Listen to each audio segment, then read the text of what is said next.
Bonjour à toutes et à tous, auditrices et auditeurs. Bienvenue dans votre rendez-vous quotidien avec la vérité. La revue de presse de l'actualité africaine signée Radio Tam Tam Africa. La voix forte, libre et affranchie des peuples d'Afrique et de sa diaspora. Nous sommes le mardi 8 août, non, le vendredi 8 août 2025. Je suis Félicité Amaniara Vincent, journaliste engagée. Je suis là pour vous offrir un regard sur les faits marquant le continent. Chaque jour ici, vous attendez ce que d'autres préfèrent taire. Pas de censure, pas de langue de bois, juste la vérité dans toute sa complicité. Sa beauté, sa douleur et sa grandeur, soutenez une voix qui ne tremble pas. Parce qu'un média libre ne vit pas d'illusions, mais de soutien réel. Parce que l'Afrique n'a pas besoin d'aide au développement, elle a besoin de respect, de souveraineté et de liberté. Un don de 2 € suffit pour continuer à faire attendre cette voix. Un petit geste pour vous, un grand acte de résistance pour l'Afrique. Message fort à la diaspora. Citation puissante de Grant Cardone. Le succès est votre devoir, votre obligation et votre responsabilité. Ne considérez pas le succès comme optionnel. C'est quelque chose que vous vous devez. Votre grandeur est limitée uniquement sur les investissements que vous faites en vous-même. Plus vous grandissez, plus votre potentiel s'élargit. Vous n'accomplirez pas grand-chose si vous ne travaillez pas les jours où vous vous sentez bien. La discipline bat l'humeur. La constance gagne. Attitude positive à adopter pour avancer avec force et clarté. Je connais et accepte mes peurs. Elles n'interféreront pas avec mon avenir. Je prends soin de moi, de mon corps et de ce que j'aime. J'écoute ma voix intérieure distincte du bruit extérieur. Je ne cherche pas à plaire à tout le monde. Je sais dire non avec assurance quand il faut. Je comprends que la vraie source du bonheur est en moi. Je n'ai pas peur des tâches difficiles. J'assume ma responsabilité. Mon passé n'a aucun pouvoir sur mon présent. Je suis ouvert à l'apprentissage et aux nouvelles opportunités. La libération commence par l'esprit. Transformons nos pensées pour transformer le monde. Ce programme est diffusé chaque soir à 19h GMT en direct depuis Besançon. Donnez un peu, recevez beaucoup. Rejoignez le combat pour une Afrique debout, fière, indépendante. Et maintenant, place à l'information. Voici votre tour d'horizon du 8 août 2025. Radio Tam Tam, la parole est une force. Afrique centrale Gabon, selon Radio Tam Tam Africa Gabon, naissance du nouveau parti politique Ensemble pour le Gabon et PG. Une nouvelle page de la vie politique gabonaise s'ouvre. Ensemble pour le Gabon et PG vient officiellement de voir le jour avec une ambition claire, rompre avec les pratiques du passé, et engager le pays sur la voie du véritable changement. Une rupture assumée avec l'ancien système dans un conseil politique où la lassitude populaire face aux promesses non tenues est palpable. Les PG se positionnent comme une alternative crédible et déterminée. Ces dirigeants affirment vouloir mettre un terme aux logiques clientélistes, à la mauvaise gouvernance et aux inégalités persistantes, le projet pour le développement économique et social, les PG place au cœur de son programme la relance économique, la création d'emplois durables, la valorisation des ressources nationales et l'amélioration du cadre de vie des Gabonais. Sur le plan social, le parti s'engage à renforcer l'accès à l'éducation, à la santé et aux infrastructures, tout en promouvant la justice sociale et l'égalité des chances. Préparer l'avenir dès aujourd'hui pour les fondateurs de l'EPG. Il ne s'agit pas seulement d'occuper un espace politique, mais d'incarner un nouvel état d'esprit, agir dès maintenant pour bâtir le Gabon de demain. Leur slogan implicite la formation politique dans laquelle il faut être aujourd'hui pour préparer demain. Un appel à l'adhésion. L'EPG invite tous les citoyens, jeunes et moins jeunes du pays comme de la diaspora à rejoindre ces rangs pour construire ensemble un Gabon souverain, prospère et uni. Découvrez les autres actualités que nous suivons aujourd'hui sur radiotamtam.org. Le journalisme au service de la démocratie. Votre soutien fait la différence. Radio Tam Tam, la parole est une force. Afrique de la Soudan, selon BBC, les habitants de la ville assiégée du Soudan risquent la famine, avertit l'ONU. L'Agence alimentaire des Nations Unies a averti que les familles bloquées dans la ville soudanaise assiégée d'El Fazer risquent la famine. Le Programme alimentaire mondial PAM a déclaré ne pas être en mesure d'acheminer de la nourriture par la route vers cette ville située dans l'ouest du Darfour depuis plus d'un an. El Fazer est encerclé par des combattants paramilitaires des forces de soutien rapide FSR depuis près de 16 mois. Déterminés à la reprendre à l'armée soudanaise, l'avertissement du PAM intervient alors que des militants locaux ont déjà avant commencé à signaler des décès dus à la famine dans la ville qui abrite encore environ 3000 personnes. L'UNICEF, l'Agence des Nations Unies pour l'enfance, a également publié un communiqué indiquant que la malnutrition sévit dans tout le pays. De nombreux enfants n'ayant plus que la peau, comme à Gaza d'ailleurs, sur les os. La lutte des FSR pour reprendre El Fazer et à l'armée soudanaise s'est intensifiée ces dernières années après que les paramilitaires ont été chassés de la capitale Khartoum depuis juillet. Des statistiques de l'ONU ont montré que 38% des enfants de moins de 5 ans dans les camps de personnes déplacées à l'intérieur et à proximité de El Fazer souffraient de malnutrition aiguë. Radio Tam Tam, la parole est une force. Vous suivez la revue de presse des médias africains. Afrique centrale, République démocratique du Congo, selon Le Monde.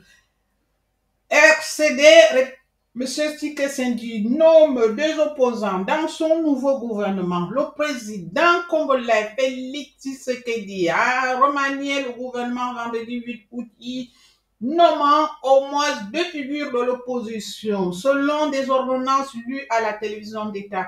La nouvelle équipe dont la composition a été annoncée vers 1h à la télévision nationale reste dirigée par la première ministre Judith Suminwa Tuluka et comprend 53 membres contre 54 pour le précédent gouvernement.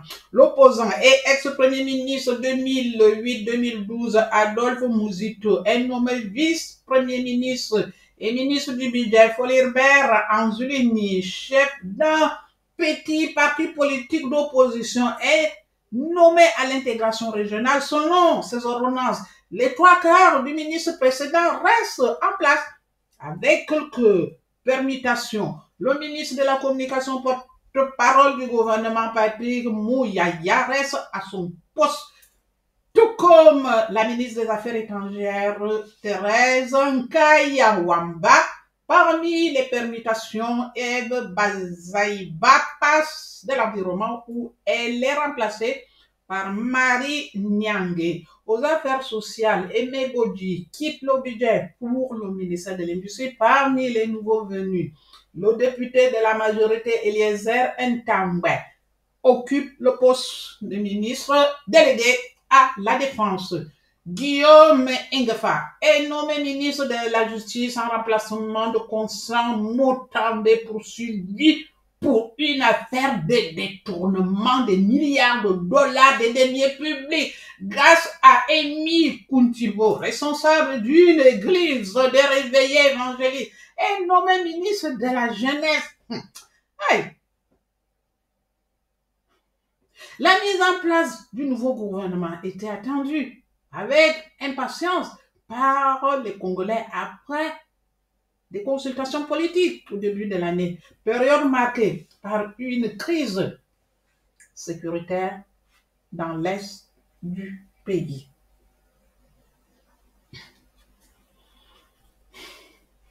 Afrique de l'Ouest Sahel, selon Africa News, l'ONU alerte sur le terrorisme au Sahel et en Afrique de l'Ouest. Les groupes terroristes gagnent du terrain en Afrique de l'Ouest et dans le Sahel. Constat fait par l'Organisation des Nations Unies, jeudi lors d'une réunion de son Conseil de sécurité.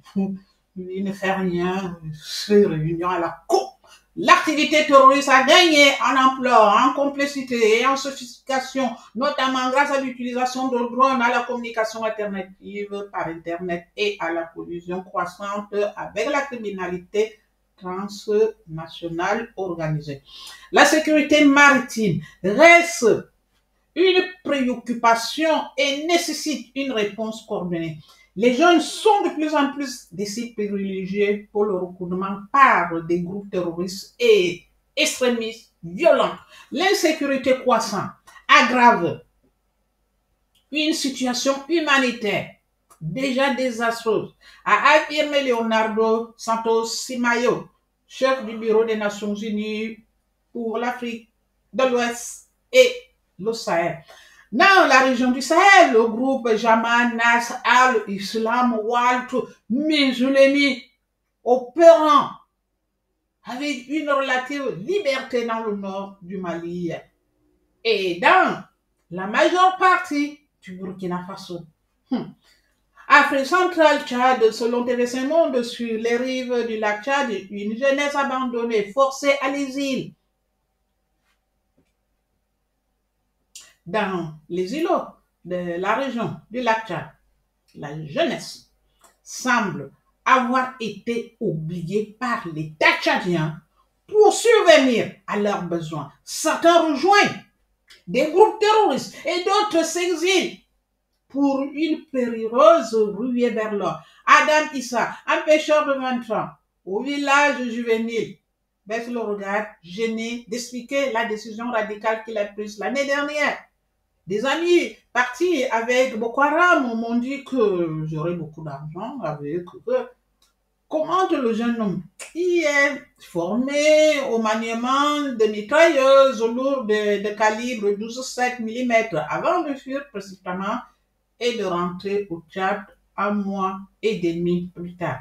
Sur les opérations auxquelles il aurait participé avec Boko Haram, il reste bien.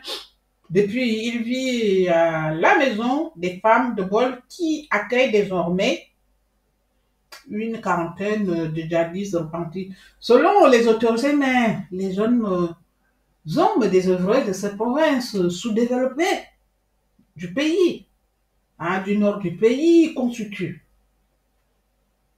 une ressource inépuisable pour la boulimie en combattant des groupes armés.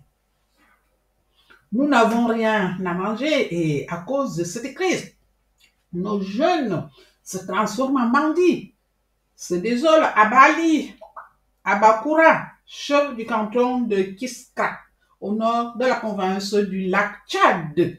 Le chef traditionnel, 57 ans, craint également que les bras valides quittent toute la région en quête des pépites d'or dans le nord du pays ou le reste du Sahel. Afrique de l'Ouest Sahel, selon l'ONU Info, effacement ou autonomisation. Au Sahel, les femmes sont confrontées à un choix difficile dans la région du Sahel. En Afrique, l'aggravation de la violence et de la pauvreté provoquée par les déplacements, la faim et le terrorisme privent les femmes et les filles de leur droit à la sécurité, à l'éducation et à un avenir viable. Les risques qui pèsent sur les femmes et les filles dans cette vaste région sont graves et systémiques. L'instabilité politique, la dégradation de l'environnement et le déclin de la présence internationale ayant des conséquences néfastes, des enlèvements, des mariages d'enfants et à l'exclusion des écoles et de la vie publique, leur vie et leurs opportunités sont progressivement réduites à néant, a déclaré jeudi Simon Bayou, directrice exécutive de l'ONU Femmes, aux membres du Conseil de sécurité de l'ONU au Sahel, où convergent les préoccupations mondiales les plus vastes. Les femmes et les filles sont plus touchées, a-t-elle dit. Elle a ajouté que les crises dues à la montée du terrorisme, à la pauvreté, à la faim, à l'effondrement du système d'aide et du rétrécissement, le rétrécissement de l'espace civique convergent de manière violente et disproportionnée sur leur corps et leur avenir. Dans les pays comme le Burkina Faso, le Mali, le Niger et le Tchad, la vie des femmes sous le contrôle des groupes terroristes est une exclusion de l'espace public, a déclaré Madame Baou lors des déplacements. Leur visibilité et même leurs vêtements sont fortement restreints. Des écoles ont été incendiées ou fermées, privant plus d'1 million de filles d'accès à l'éducation. Afrique de l'Ouest, Mali, selon Jeune Afrique, au Mali, la charte pour la paix et la réconciliation adoptée par le Parlement. Le Parlement installé par les militaires au Mali a adopté jeudi 7 août un projet de charte nationale pour la paix et la réconciliation, dont une disposition exclut toute partition du pays en proie à un séparatisme touareg. Cette charte a été rejetée le 24 juillet par le Front de libération de l'Azawad Flag, la coalition de groupes indépendantistes du Nord. Elle est issue du dialogue intermalien que les militaires ont, début 2024, mis en œuvre comme solution pour la paix dans le Nord après avoir dénoncé quelques jours l'accord d'Alger signé en 2015 entre Bamako et les groupes terroristes Touareg. Bamako avait dit contester l'inapplicabilité absolue de cet accord. Il avait préconisé le dialogue direct intermalien dans un climat de profonde dégradation des relations entre le Mali et le pays voisin algérien, avec lequel il partage des centaines de kilomètres de frontières. Bamako avait accusé Alger d'actes inamicaux, d'hostilité et d'ingérence dans ses affaires intérieures. La charte a été adoptée à l'unanimité des 124 parlementaires présents, a affirmé un membre du Conseil national de transition CNT, l'organe législatif mis en place par les militaires au pouvoir au Mali. Après un double coup d'État en 2020 et en 2021, le texte doit être promulgué par le chef militaire, le colonel Assimi Goïta, pour rentrer en vigueur.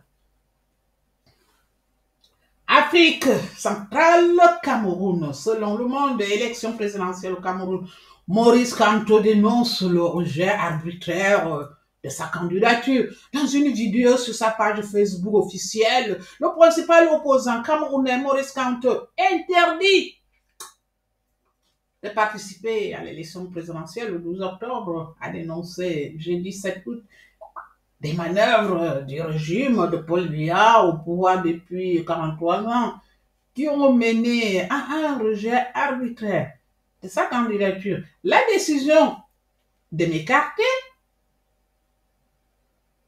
de l'élection présidentielle de 2025 a été prise de longue date par le régime. A réagi le candidat refoulé du mouvement africain pour le mouvement indépendance et la démocratie, Manidem, dans une vidéo intitulée Déclaration du sujet du rejet arbitraire de ma candidature à l'élection présidentielle. Mardi, le Conseil constitutionnel a définitivement rejeté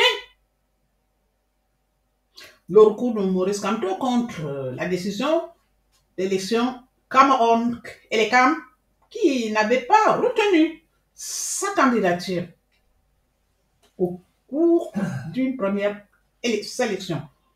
Fin juillet, à raison du dépôt par un autre candidat d'un dossier sous la même étiquette du Manidem, ancien président du mouvement pour la renaissance du Cameroun MRC, avec lequel il était arrivé deuxième à l'élection présidentielle de 2018, Maurice Kamto avait démissionné fin juin de son parti et choisi de se présenter avec le Manidem.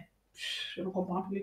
En vertu du code électoral, seuls les partis disposent d'élus au Parlement ou dans les conseils municipaux peuvent participer à la présidentielle. Or, le MRC a boycotté les dernières élections législatives et municipales en 2020. Eh ben oui, c'était ta faute. Radio Tam Tam, la parole est une force. Oui, Radio Tam Tam, la parole est une force. Afrique centrale, Centrafrique, selon le monde de Centrafrique, les élections générales auront lieu le 28 décembre. Les élections générales auront lieu le 28 décembre en Centrafrique, a annoncé l'autorité nationale des élections AN. Jeudi 7 août, dans un document transmis à l'agence France Presse, il s'agirait d'un scrutin commun pour le premier tour des élections présidentielles et législatives couplées aux élections régionales et municipales, faute de financement de une liste électorale en bonne et due forme. Les élections locales ont été plusieurs fois reportées depuis un an.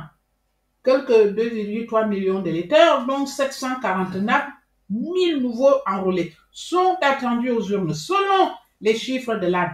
Le président centrafricain Faustin Archange Touadéra a annoncé fin juillet sa candidature pour briguer un troisième mandat. Élu en 2016, il a été réélu en 2020 après un scrutin perturbé par des groupes terroristes et entachés de soupçons de fraude. Ses opposants l'accusent de vouloir rester à vie depuis l'adoption de la nouvelle constitution par référendum en 2023 qui l'autorise à se présenter pour un nouveau mandat.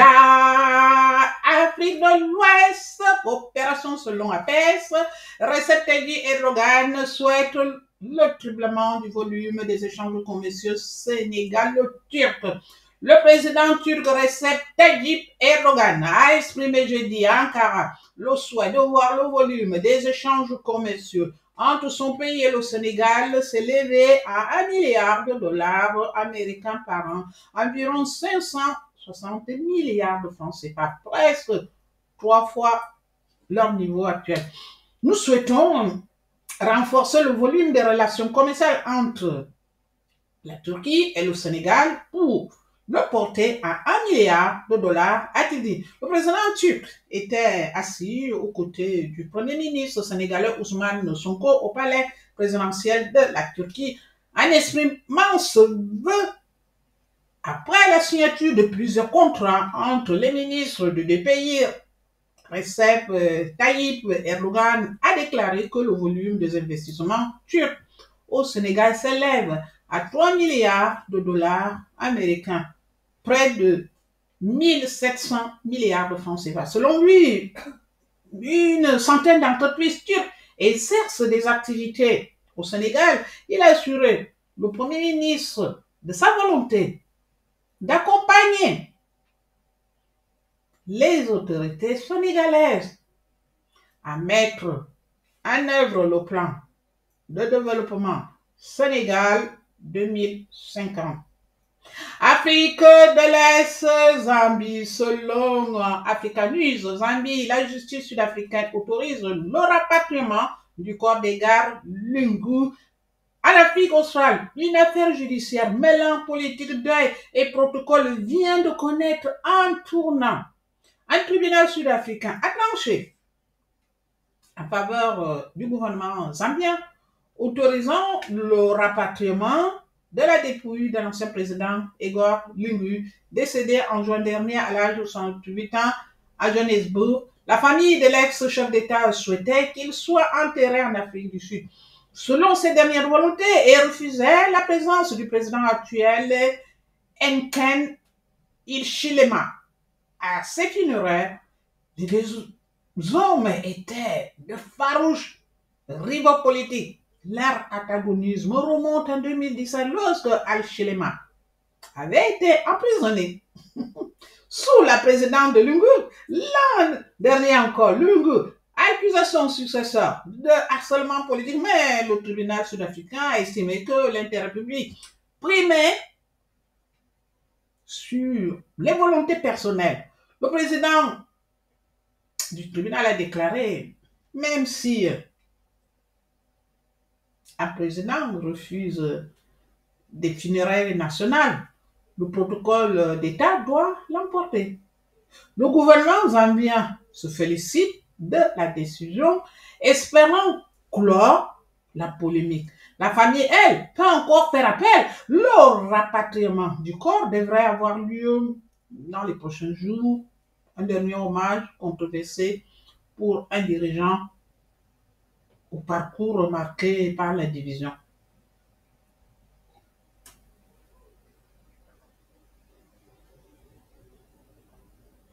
Chers auditeurs de Radio Tam Tam Africa, les politiques changent, mais les faits restent. Radio Tam Tam Africa, c'est la voix d'un journalisme libre, précis et indépendant qui informe l'Afrique et sa diaspora en toute autonomie, sans langue de bois ni censure. Pourquoi soutenir Radio Tam Tam Africa? Votre don rend possible la diffusion quotidienne de nos émissions accessibles à tous, le financement de notre connexion Internet pour les directs que vous voyez, que vous suivez d'ailleurs. Je vous remercie, chers auditeurs connectés, tous les soirs avec moi. Le loyer de notre studio basé à Besançon, Val-d'Oise, France. Le travail de nos rédacteurs, animateurs et programmateurs. Le maintien d'une radio gratuite, panafricaine et engagée. Avantages fiscaux pour vos dons particuliers. 66% déductibles dans la limite de 20% du revenu imposable. Entreprise, 60% déductible dans la limite de 5% du chiffre d'affaires hors taxe. Faites un don aujourd'hui pour faire vivre un média libre. Visitez notre site internet www.radiotamtam.org. Flashez le code sur nos visuels officiels. Message fort à la diaspora, comme le disent les Britanniques. Les Britanniques disent que dans cette vie, pour devenir riche, il y a 3 options. Option 1, naître dans une famille riche. Je n'ai pas eu cette chance, moi. Option 2, gagner à la loterie. Ça n'a pas marché. Option 3, fréquenter des gens riches. Si vous voulez être fort, vous devez vous entourer des personnes égales ou plus fortes que vous. Car les autres vous ramèneront dans le marécage d'où ils viennent. Et toi, Dis-moi, quel point te semble le plus difficile à appliquer? On en parle ensemble sur WhatsApp 06 99 94 20 39. YouTube, abonnez-vous pour nos formats exclusifs. Discord, rejoignez notre communauté panafricaine engagée. Merci pour votre force, votre fidélité et votre amour. Ensemble, faisons résonner la voix de l'Afrique dans le monde. Je suis félicitée Amaniara Vincent, Radio Tam Tam Africa. Ah, question pour nos auditeurs. Culture et histoire avec Radio Tam Tam Africa. Quelle est la date exacte, jour, mois, année de l'inauguration officielle de l'Arc de Triomphe à Paris? Envoyez votre réponse par courrier à Radio Tam Tam Africa, 24 rue du Val-Notre-Dame, 95 870 Besançon. Les premières bonnes réponses recevront une mention spéciale à l'antenne. Ahmed Collector, Radio Tam Tam Africa, pour prendre le café le matin ou de boire de l'eau comme je fais.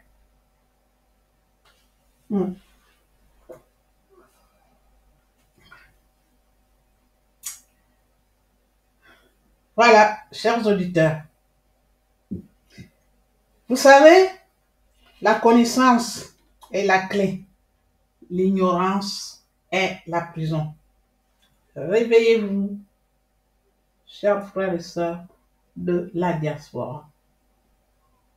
Tous nos auditeurs du Sud global, je lis tous vos messages, je vous dis Namaste. Akiba, merci, thank you very much.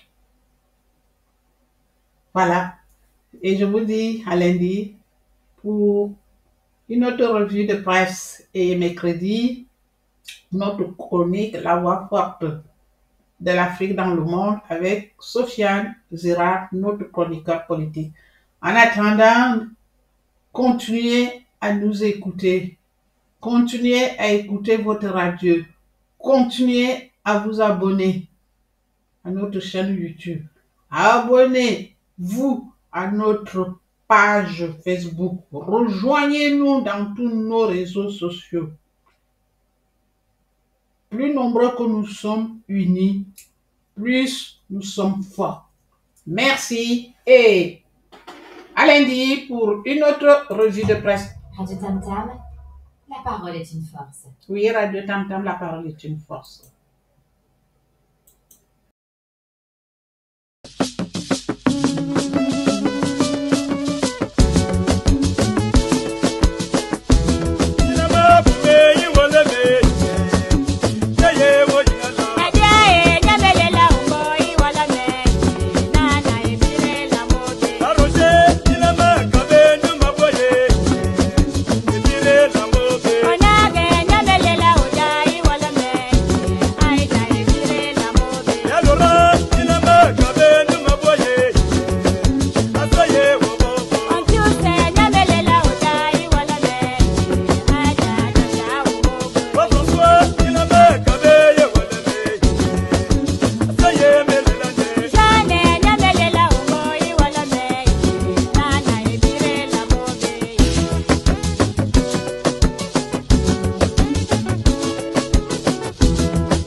Oh,